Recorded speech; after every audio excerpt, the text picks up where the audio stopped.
Sampurasun wilujeng enjing pamirsa. Abdi Tiara Naysila Meilani dina warta Sunda. Pamirsa di dieu kuring bakal mawa anjeun beja panganyarna dina 10 Februari 2025. Dina enjing-enjing nu cerah ieu, urang bakal ngebahas warta ngeunaan suasana es krim Mixu anu letakna di Banjaran. Mixu mangrupa tempat anu eusina jualan es krim atawa minuman khas ti Mixu.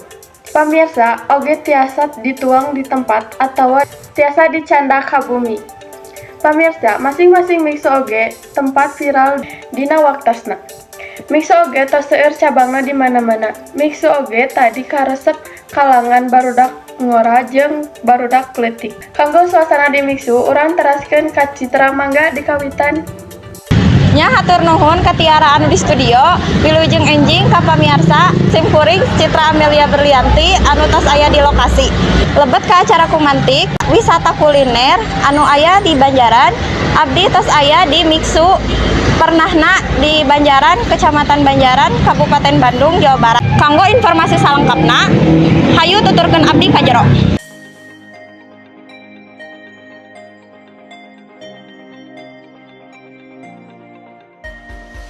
Hapunten, abdi di dieu pikeun nanya ke arah lanjeun. Enggak. Nah, saur anjeun, hargana es krim Mixu murah atarapi mahal pikeun anjeun nonoman. Ari cek abi mah murahnya sabab selain aya es krim, aya oge minuman. Ya, jadi cek abi murah, selain murah oge jeung bisa oge dinikmati.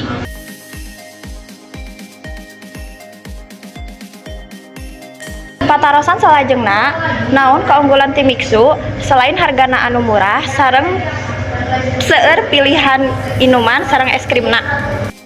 Saur abdi mah kusabab tempatna caket sareng tempat abdi janten gampil kanggo abdi sareng kekencangan anu resep es krim sareng minuman. Patarosan terakhir, menu mana anu anjeun pikir paling ngeunah sareng menu anu mana kedah dicobaan ku sadayana. Saur abdi mah boba sande margi menu anu paling majeng sareng rasana oge nikmat. Hatur nuhun ka sadayana manawi di kantun ku abdi.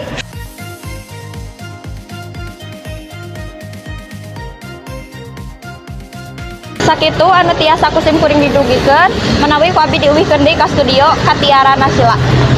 Nuhun saderek Citra Amelia tos ngalapurkeun langsung ti lokasi. Manawi eta sakolebat info langsung ti lokasi. Kulineran barudak ngora anu aya di Banjaran salah sahijina Mixu. Pamirsa, sakitu wae warta anu tiasa ku urang dirugikeun. Wilujeng patepang deui di acara Pisaya Arogia bakal dongkap deui dina warta salajengna. Simkuring Tiara Naysila Meilani pamit undur diri.